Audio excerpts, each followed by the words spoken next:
Welcome to the Pebble in My Shoe podcast. My name is Miffy Hode and I'm your host.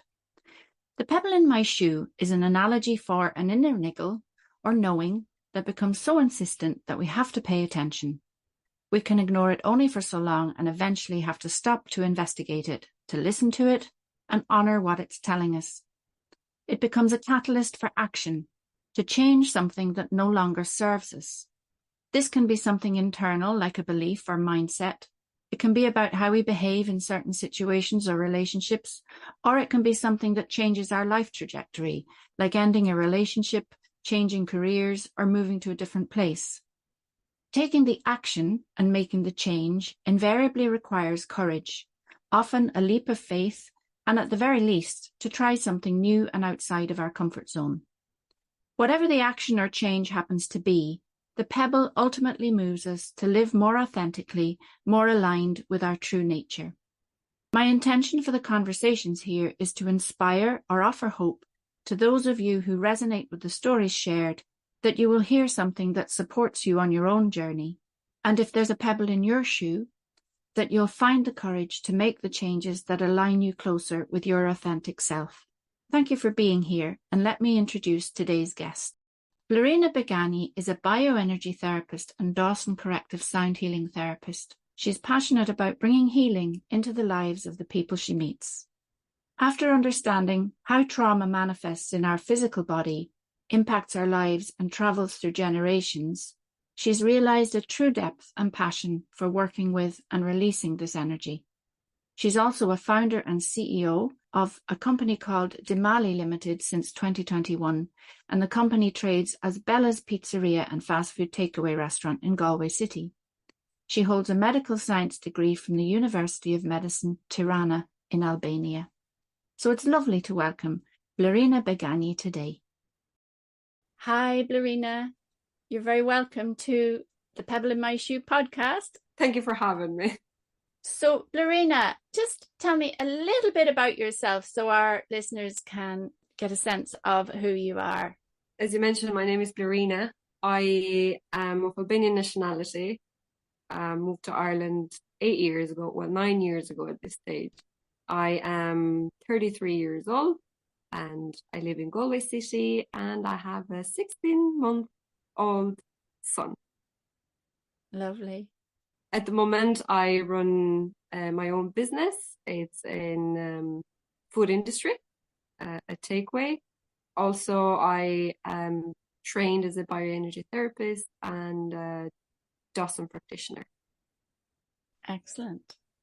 You didn't just happen to jump from Albania to living in Galway City. I know that there's been several pebbles in your shoe along the way. So where do you want to start? Which pebble are we going to start with that was in your shoe? Well, the first pebble that started it all, the one that was making me uncomfortable in my own country. Just to give a bit of background, my siblings live in Ireland for more than 25 years. And I used to come, since I was 12, I used to come to Ireland in summertime, spend summers in here, and then go back into my country, continue studies. And then when I went to uni, I'd come to Ireland, work during the summer. I used to childmind my own nieces. And then I'd go back and continue college and pay the expenses with the money I would be earning here in the summertime. Then when I finished college, I was even more not finding myself. It was as I was living in between two worlds. There was this little world of mine in Albania and the way we were living and the culture. And there was this big world for me at the time that was Ireland. And there was so many opportunities, so much freedom for women. And I just felt that Albania was really small for me. It had become really small, and I just wanted to expand. And that's when I took the decision I was going to move to Ireland, and this was back in 2015. Blerina, what were you studying in college? Medical science. Okay. you were studying medical science, but you were feeling as though you had these two worlds. There was the world in Albania with very different culture, and then you were used to a different kind of world in Ireland in the summers that you spent working. And you mentioned how, you know, there was more freedom for women and there was this big world out there and stuff. So how did the Pebble manifest in you? Like, what were the signs for you that there was a pebble in your shoe about this stuff? Well, the first was the lack of freedom to express yourself, to do things you wanted to do, such as like to live separate from your parents without being engaged or married. You finished college, you're qualified. As we mentioned, I qualified as a medical scientist. Either I had to live with my parents after I finished.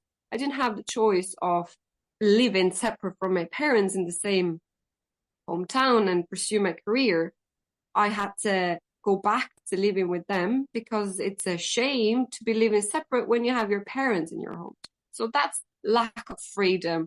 And then it's a small world, small town where a lot of gossiping, everyone knows your business, you know everybody's business. And that was the first pebble, that lack of freedom to express yourself, freedom to do what you wanted to do. And that's not going crazy or doing anything, but just basic things, living on your own. Yeah. So that was the first thing. It was that lack of freedom. Yeah. Yeah. And so what I'm hearing in there is a lot of cultural stuff that's really strict, right? And you used the word shame. So there's shame around if you were to live separately from your parents, if you were to do anything that sort of was outside of those conventions and those social kind of rules, if you like, that sound really strict and restrictive. And you wanted more than that. I can hear that in you. This, you know, the sort of freedom was what you wanted.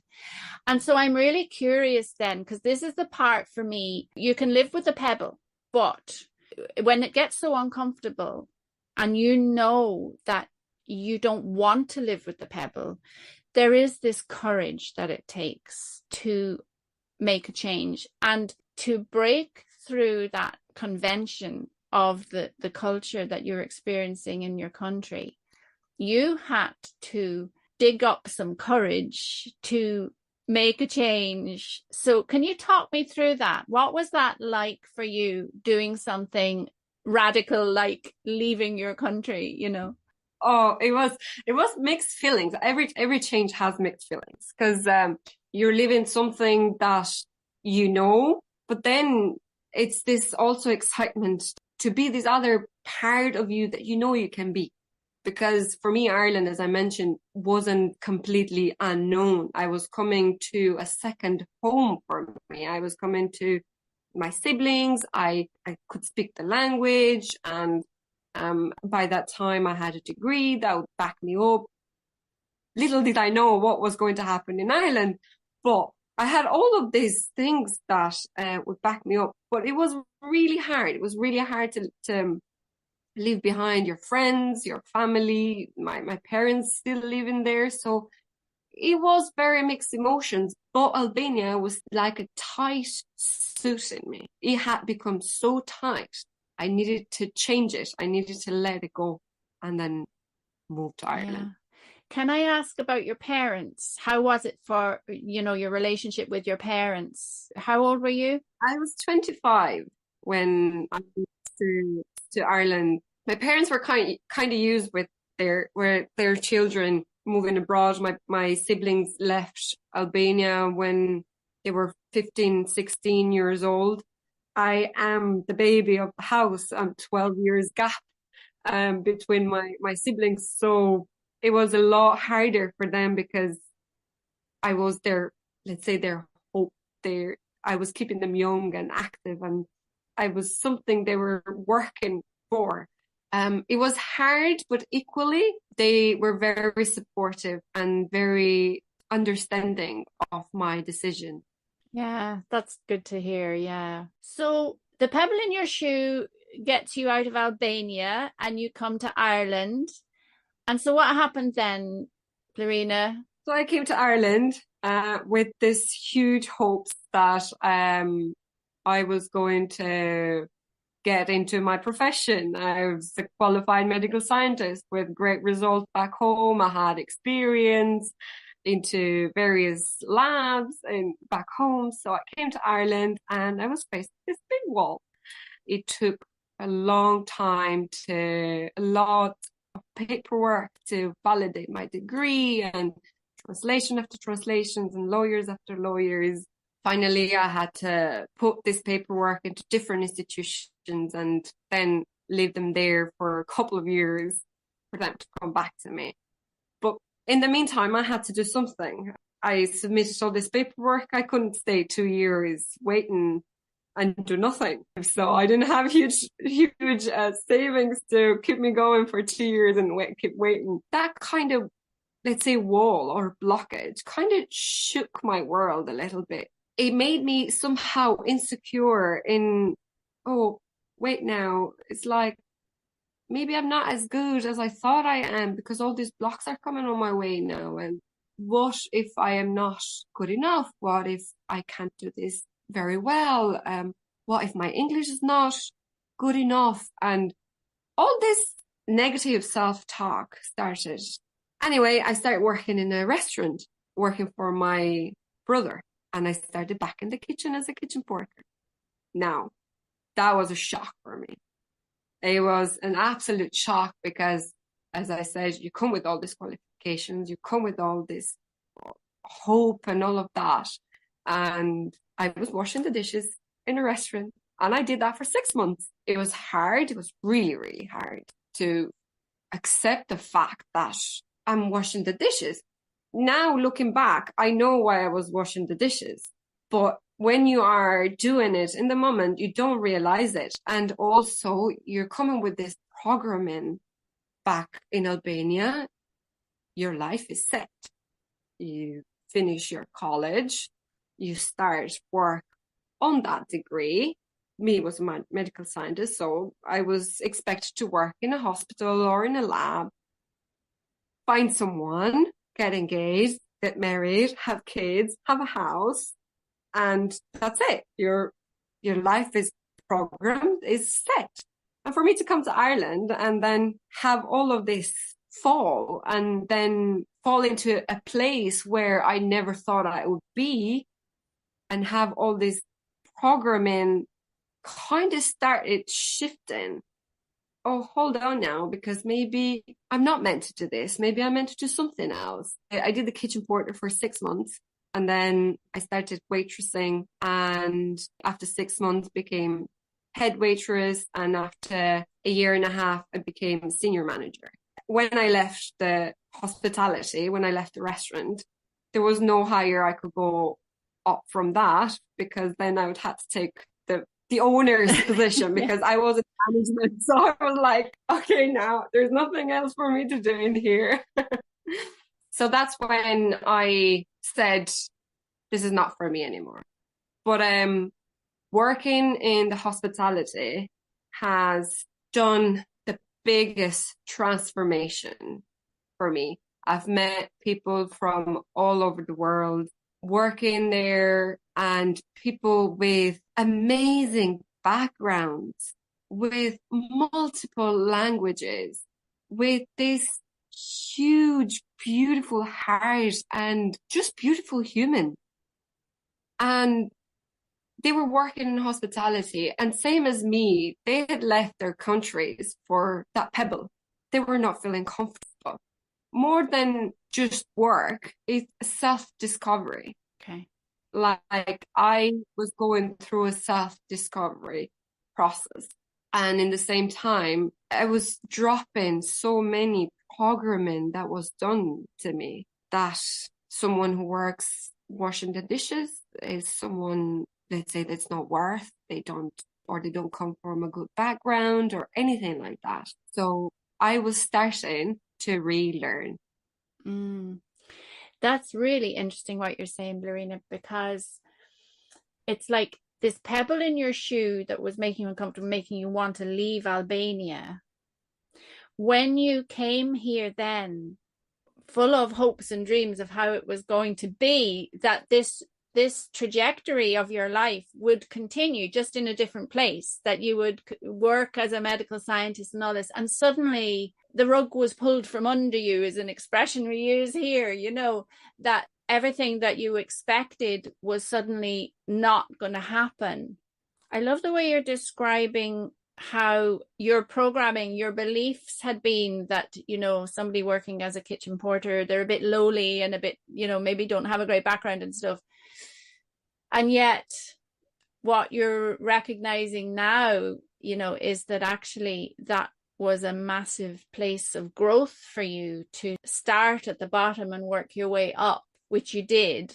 And what I'm getting a sense of is pattern, if you like, whereby you outgrew Albania and then you came here and you sort of grew into and then maybe outgrew the work in the restaurant. Would that be fair to say?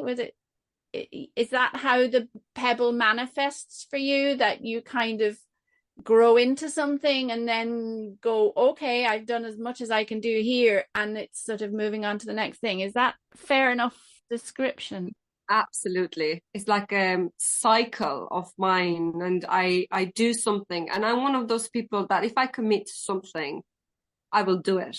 As I said, we carry so many beliefs and so many programming that we don't really understand it at the very start. Is this my inner voice telling me this is not right for you?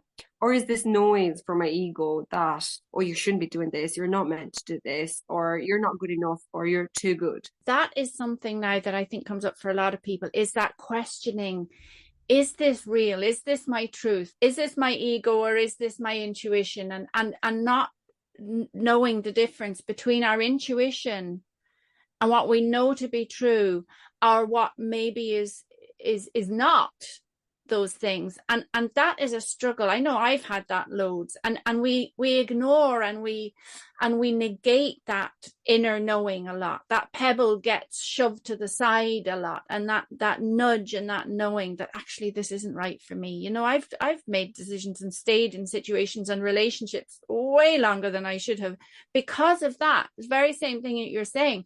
Maybe it's just something else. It's not actually my truth that's talking, because somewhere along the line we don't learn how to honor our truth. So that I'm really, when I hear you say that, I'm kind of going, yeah, that is a thing for people, isn't it? That not trusting our inner truth. Absolutely. And I think the biggest fear, I would say, is fear of future. We overthink our future, and judgment. We fear judgment from others. What I've realized recently is that no one else is as a bigger critic of ourselves than ourselves.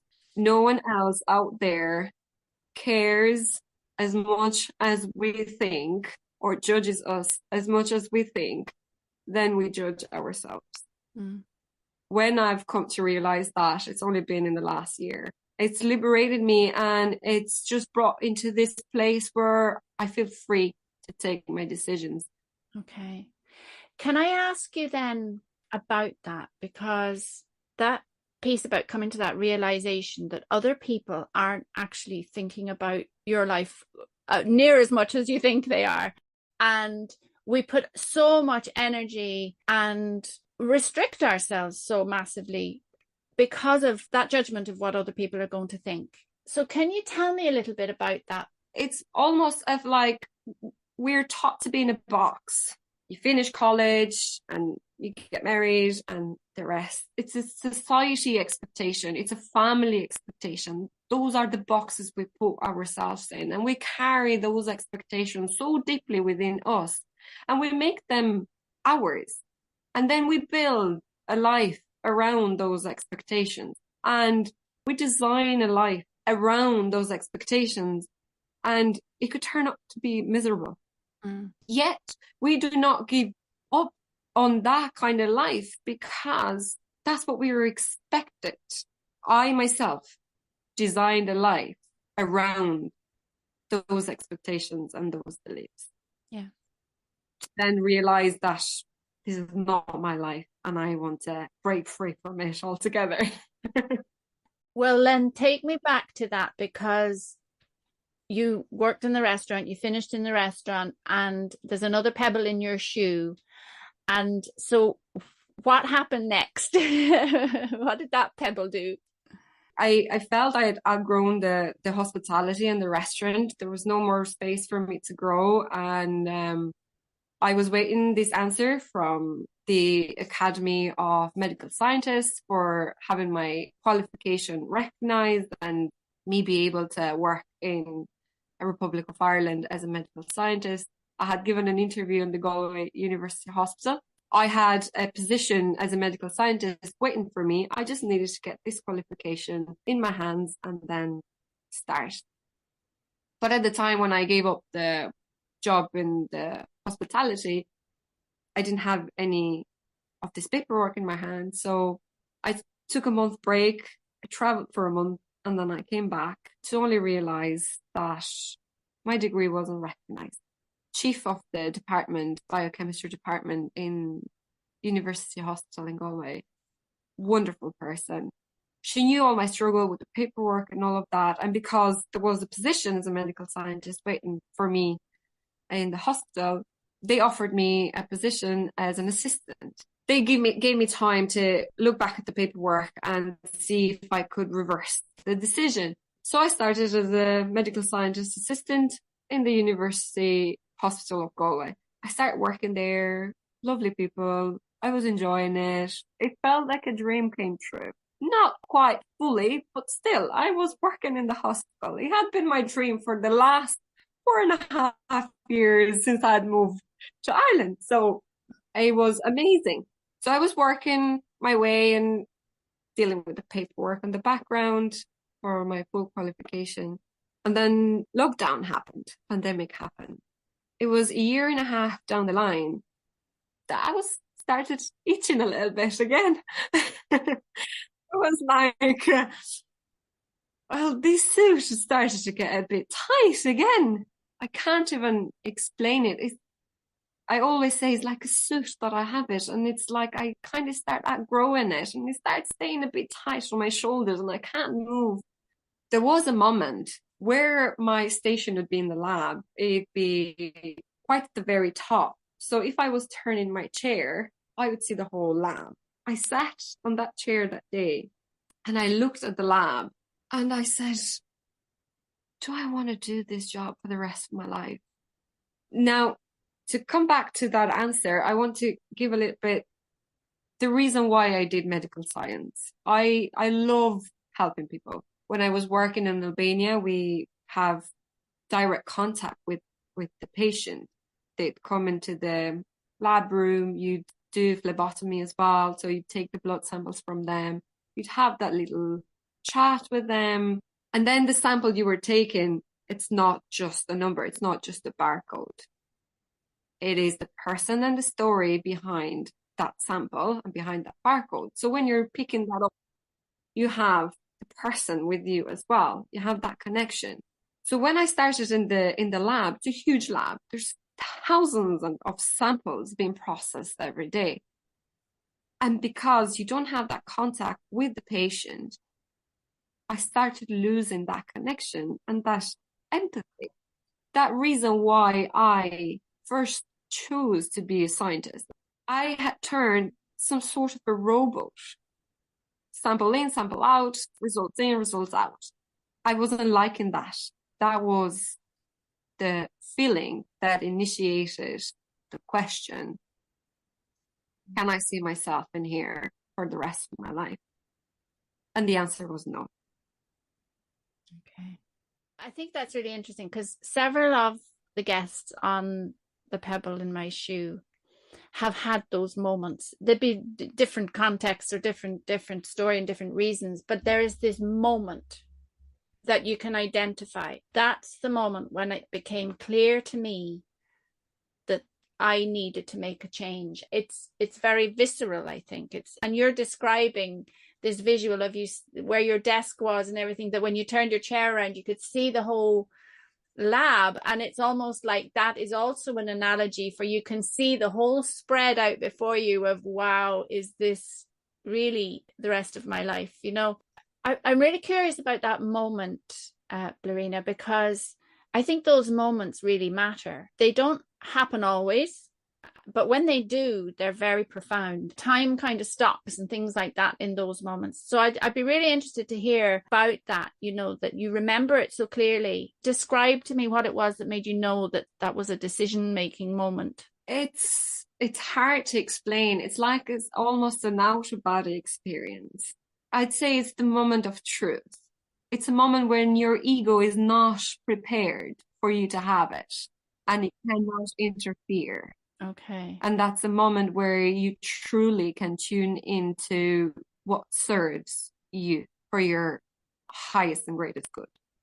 Because I was feeling so disconnected from the reason I firstly studied, as I mentioned it, I remember myself, I sat back in that chair and I was looking at my colleagues at the time, just lost into the machines, head down, and this background noise of the machines constantly running. The whole setup, I felt as if the soul wasn't existing in those moments in the room. Yeah. So that's where I said, this is not for me anymore. Yeah. And really hearing in all of that, Blerina, the disconnect between the human story and what you were doing. What you were doing was really valuable because there were people waiting down in A&E, I'm sure, for their blood results, and delighted that there was somebody in a white coat up in some room in that hospital sorting that for them, so they would be able to go home or not go home, but know what was going on for them. But for you, there was this disconnect, input and output of data and stuff.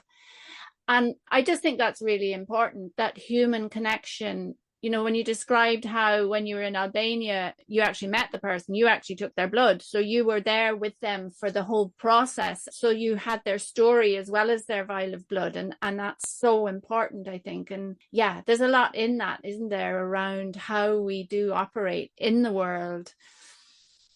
So what's next then after that, Blerina? Because you've made this decision, you've had this moment, but then what? Like you're living your dream, and then suddenly it's not your dream anymore, and it's like, oh, where did the Pebble move you to then? Yeah, so I realized, well, this is not my dream now, so I need to find something else. I always knew I wanted to be in business. I wanted that freedom. I was working with my brother before in the restaurant. He's a very successful businessman, and he was starting up new businesses at the time. Now, at this moment, I was in between two paths. I was always attracted to the spiritual world, to the holistic therapies. I was very in tune with my intuition, I thought at the time. But I believed the signs and very connected through my dreams and all of that. And then there was the other side, that my whole family is into business. My siblings run very successful businesses here in Ireland. My parents run a successful business back home. So all I'd seen is this very successful people in their own businesses. I said at the time, will I go into the holistic world or go into business? So I went with what felt comfortable and what felt known. I went with my brother.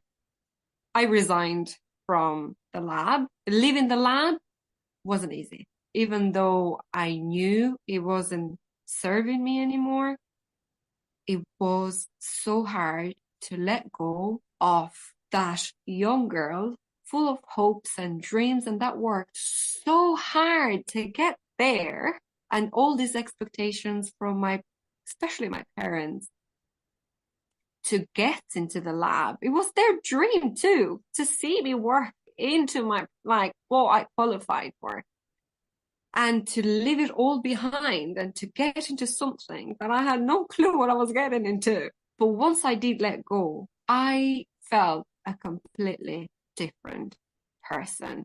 Uh-huh. I was 30 years when I took the decision to leave the lab. For the first time, I felt I had broken the biggest programming and the biggest belief ever. I had let it go, the expectations of others, the belief that what you train as first, you're going to do that for the rest of your life. And I embarked into the journey of running my own business. Wow. Yeah. And look, I could just feel the mixture of fear and excitement at that point, isn't it? It's a real pivotal point where you kind of go, whoa, okay, I'm taking this leap of faith and I don't really know what I'm jumping into, and I'm jumping away from the perceived security, safety of, and I know this, I've just done it this year myself, that job that you know and is safe, into this world of the unknown. So yeah, woo, fair play to you. Yes. Can I ask a question though that keeps coming up for me? Did you get your degree validated? No, I didn't. Oh God. Okay. And actually, that was also one of the reasons, because there were so many things happening with that degree being validated. It was like setback after setback. And as soon as I thought I was going to get it, and something else was coming up for not to get it. And there was another step to do. And I had promised myself that if there is one more setback into validating this degree, that's it. I said to myself, it's a way of the universe telling you this is not your path. Okay.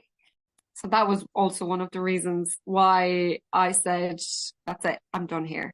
So just to clarify then, so the degree you got in Albania wasn't recognized here as a full degree, is that it? Yes. And so then you had to do an extra bit of college work here to top it up, and it still wasn't. Oh my God, I just can't imagine. It's like the universe has been telling me, this is not for you. But I was so persistent. I really wanted to get into the lab. And then the universe gave me the opportunity to say, all right, then, you really want it? Here it is. Have a taste of it. And decide what you want to do. So I had a taste of it. And then I was like, no, this is not for me. Just love that, because I am a firm believer that that's what the universe does. You know, when there's a block in our way, sometimes the block is just something that we have to get over, and sometimes it's fear, and it's knowing the difference between what is the universe saying, no, this isn't the way you're meant to be going, and you're just afraid to go that way. So wow, yeah, gosh.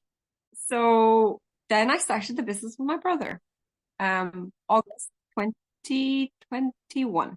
Okay. We were in the lockdown, so it was restricted hours. There was only outdoor dining, but still we were working well and starting to build the customers and all of that. Then January 2022, the economy fully opened and became a very successful and very busy spot. The business that I have is in a very great location in the Galway City, in between pubs.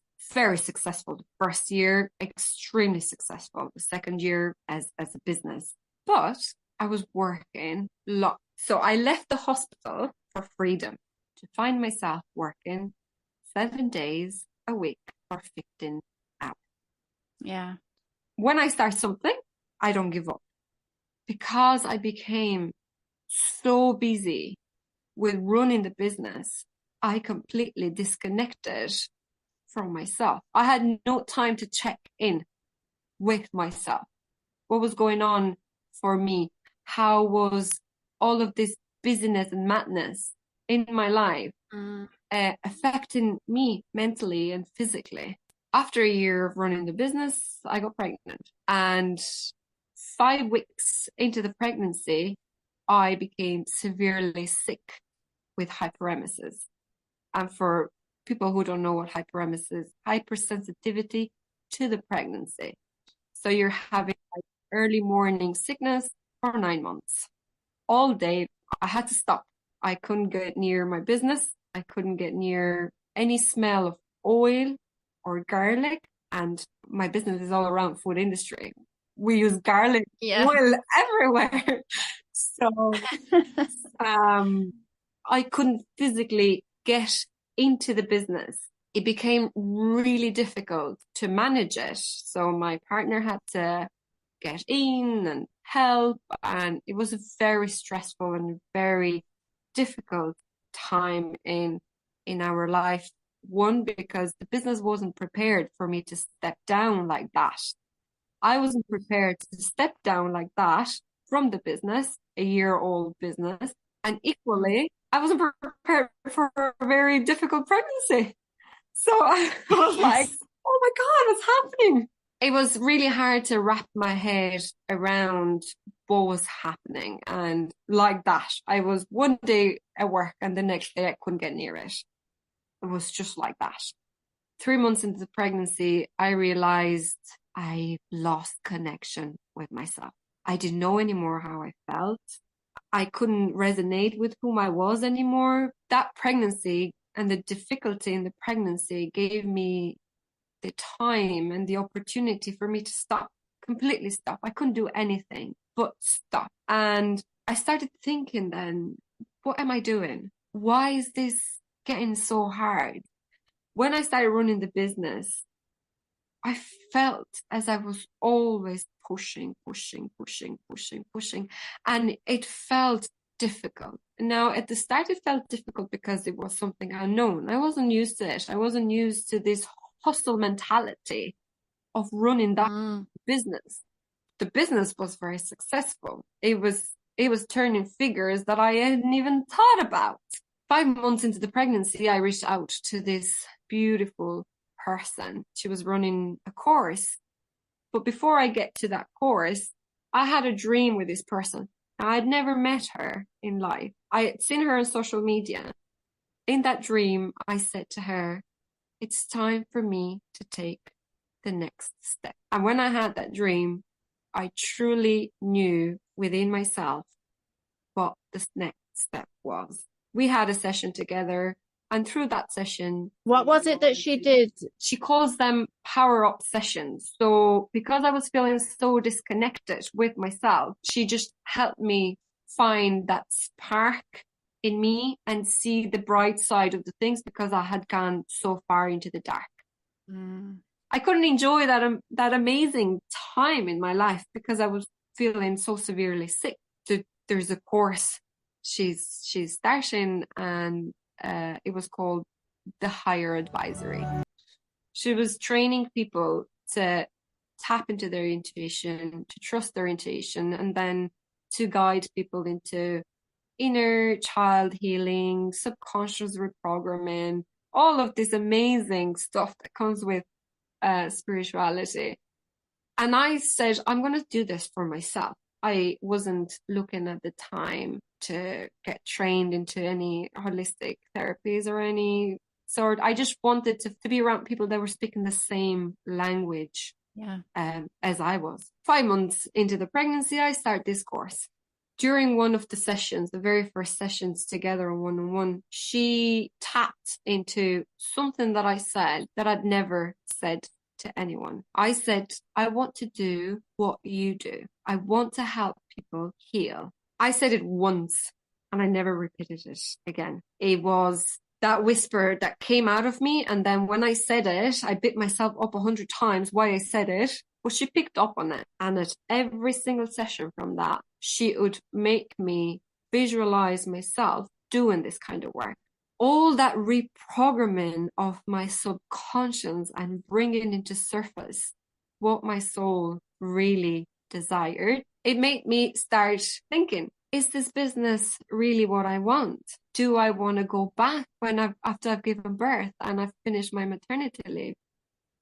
Do I want my life to be this? Do I want to be absent from my family life? Because if I was to go back into my business, then I had to work long nights and sleep during the day. And Isaiah, my son, had to go to the creche and not really create that bond and connection with the child. And that for me was not negotiable.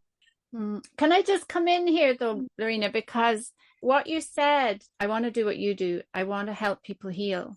It's the same feeling you had when you decided what degree you would do, wasn't it? Yeah, Absolutely. Yeah. Yeah. Yeah. And I'll come to how beautifully they're connected now and how it never fails guiding us.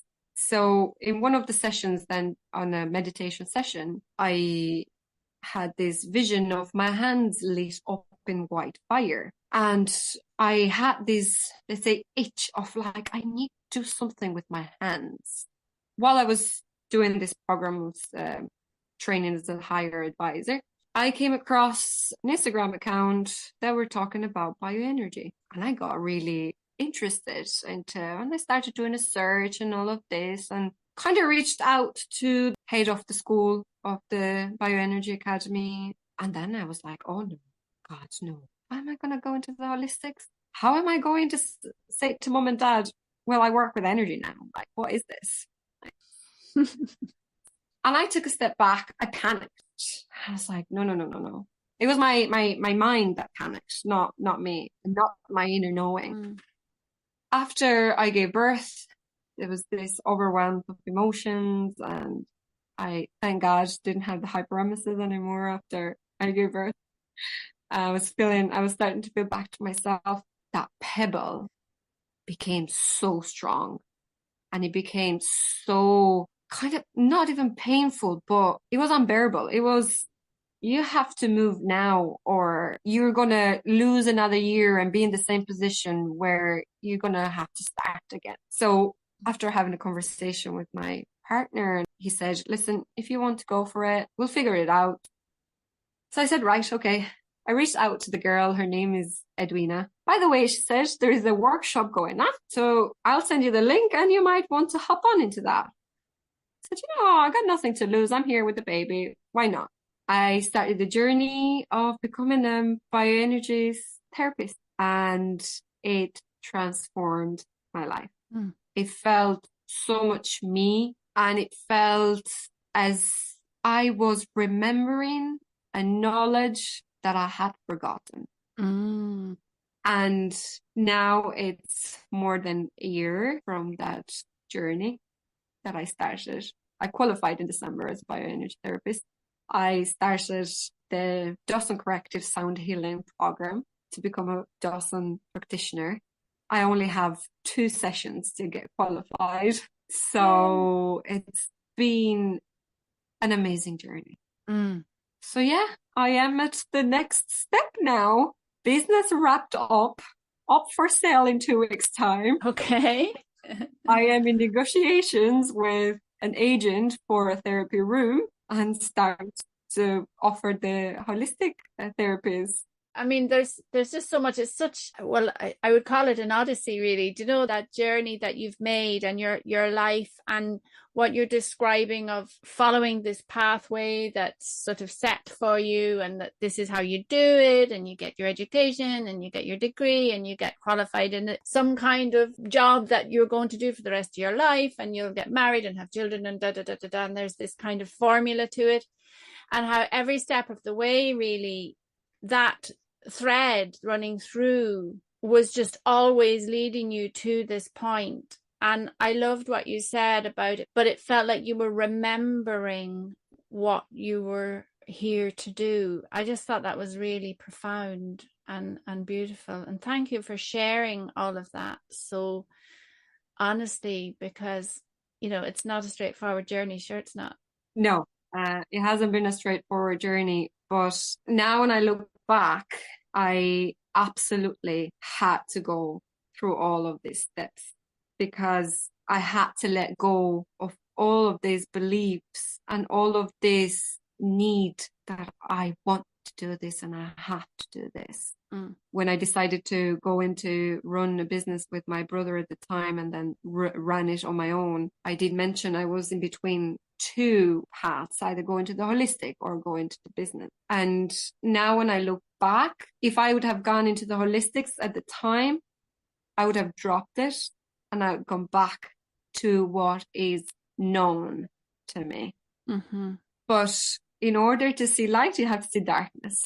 So I had to go through this very difficult journey to realize that this is not the path I have to go and this is not aligned. It's not for me, and it's okay.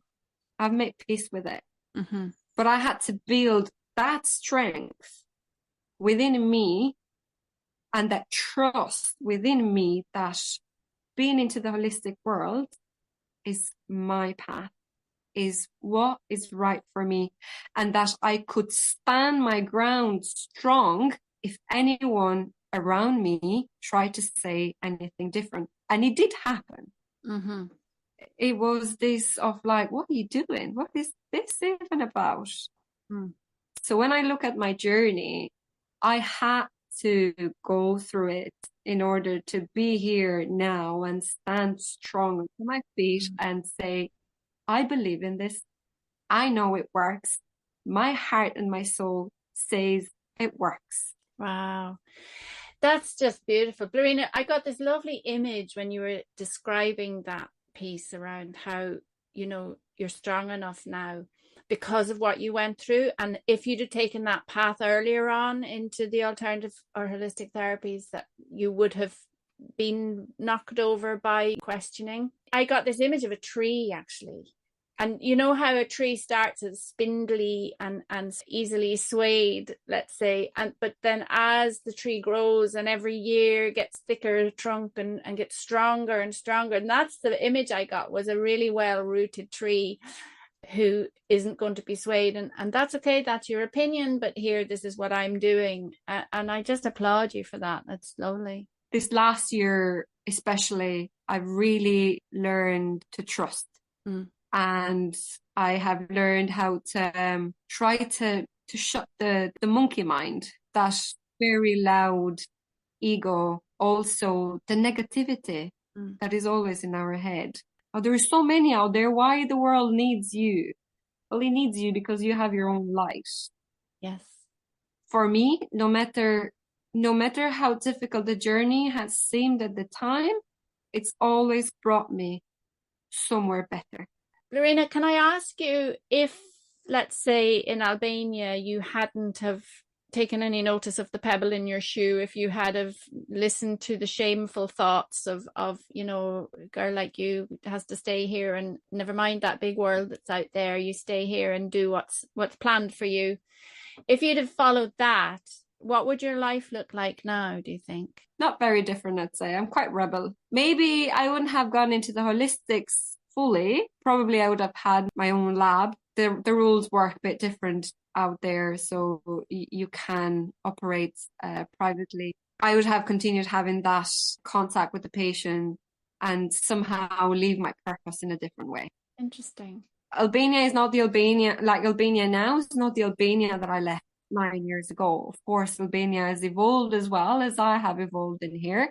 I'd say that probably I would have found my way towards the holistics, but probably maybe not do it full time. I'd probably, if I was back there, I would probably practice it as something on the side. Yeah, that's interesting, because what's coming to mind is many paths, one destination. No matter what road you're on, regardless of what pebbles you listen to or pay attention to. In Ireland, we say, if it's for you, it won't go by you. And it sounds very much like there's that sort of thread there for you, Blerina, that has always been in you to help people heal. And what I'm hearing from you as well is the importance of connection with yourself, but with others as well. And that's come through very strongly throughout our conversation. What's next for you, Blerina? Next is having my own practice. So hopefully the other business gets successfully in the market, and then set myself as a bioenergy therapist and Dawson practitioner. Yeah, that's it. That's the future. I'm excited about it, to be honest. I'm really, really excited. I could do it all day and I wouldn't feel exhausted or tired by it. It does light me up and gives me life. I love seeing how clients and people walk out the door. So yeah, I'm really excited for what's ahead. Oh, well, best of luck with all of that. So I'm going to put information in the show notes about your practice, how people can get in touch with you if they want to book an appointment or if they just want to hear more about what you do. I am on Instagram and Facebook. On Instagram, my page is Blerina Bioenergy, and on Facebook is Blerina Beganji Bioenergy Therapy. In there, that's the easiest way through social media to contact me for now. and the website is being built up. Brilliant. If you're reaching me on Instagram, I am very, very good at responding. I respond very quick, and then I can give a phone number where we can chat. Listening to Blerina made me realise how common it is to have these threads running through our lives, that even if we ignore them, they will ultimately bring us to where we're meant to be going. And maybe our programming, as Blerina calls it, is what gives us opportunities to learn more about ourselves, so that when we eventually actively pick up the thread, we have a deeper understanding of life. Whatever the case may be, there appears to be many roads to the same or similar destination. Blerina's contact information is in the show notes below if you'd like to follow up with her or follow her pages. If you've enjoyed listening, please like, subscribe, and share it with others. It makes it easier for other people to find the podcast. And if you have a story to tell about a pebble in your shoe, please get in touch. I'd love to talk with you about it for the listeners. As well as hosting this podcast, I'm a personal growth coach at the Daisy Coaching Hub. My coaching practice provides one-to-one coaching for personal growth, mental health, and well-being. On my website, www.daisycoaching.ie, you'll find a range of original self-directed personal growth and mindfulness resources that are designed to support, nurture, and energize you on your personal growth journey. I look forward to sharing the next episode of The Pebble in My Shoe with you. Bye for now.